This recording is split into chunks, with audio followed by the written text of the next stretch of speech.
Recording by जय मां Durga music Khajauli बाजार। नहीं है तो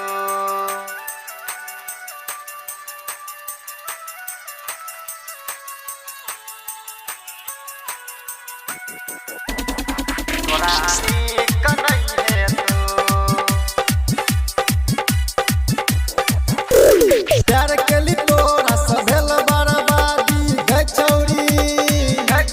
हाँ प्यार के ली तोरा सभेल बर्बादी ठीक नहीं है तो हेगे ठीक नहीं है तो शादी के ससुरा जे बही तोरा नीक नहीं है तो शादी के ससुरा जे बही तोरा नीक नहीं है तो प्यार के ली तोरा सभेल बर्बादी गे सुना। हाँ प्यार के ली तोरा सभेल बर्बादी ठीक नहीं है तो हेगे ठीक नहीं है तो शादी के ससुरा जे बही तोरा नीक नहीं है तो हमरा छोड़ के ससुरा जे बही तोरा नीक नहीं है तो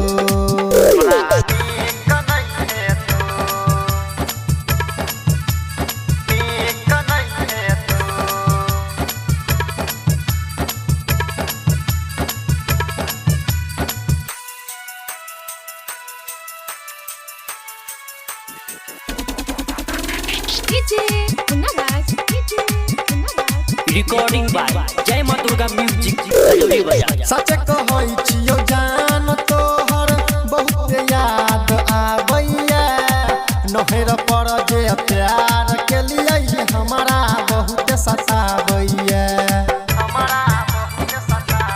गे सच कहै छियौ जान तोहर बहुत याद आबैया नहर पर जे प्यार के लिए हमारा बहुत सताबैया फोन पर केला बात गे सबटा ये छौरी।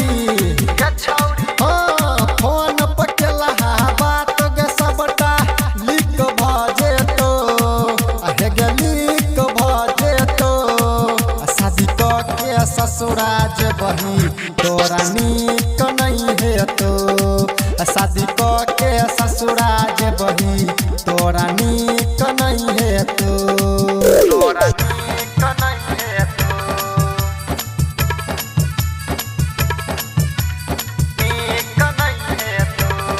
रिकॉर्डिंग बाय जय मां दुर्गा म्यूजिक खजौली बाजार।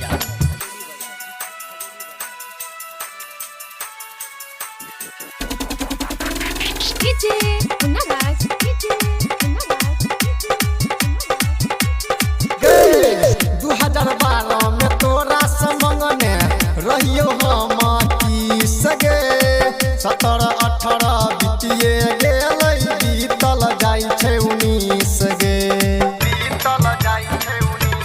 हाँ 2012 में तोरा समंगने रहियो हम की सगे 17-18 बीतिए गेलै बीतल जाइ छै 19 गे। फतरा जखन दुस मिलतौ तोहर हाँ फतरा जखन दुस मिलतौ लोजर लीप नहीं देतो हेगे लीप नहीं देतो शादी के ससुरा जे बही तोरा नीक नहीं है तो शादी के ससुरा जे बही तोरा नीक नहीं है तो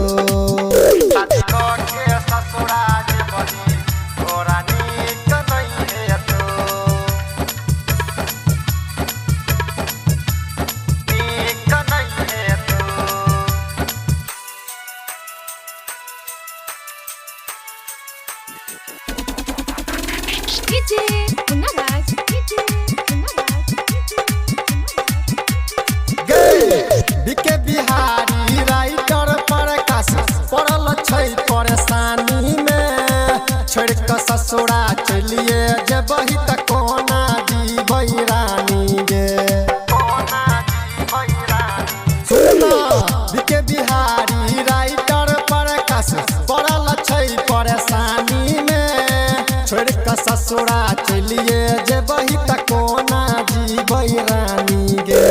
प्यार केली तोरा से भेल बर्बादी गे छौरी।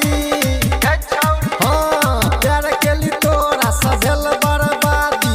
ठीक नहीं है तो हे गे ठीक नहीं है तो शादी के ससुरा जेबही तोरा नीक नहीं है तो शादी के ससुरा जेबही तोरा नीक नहीं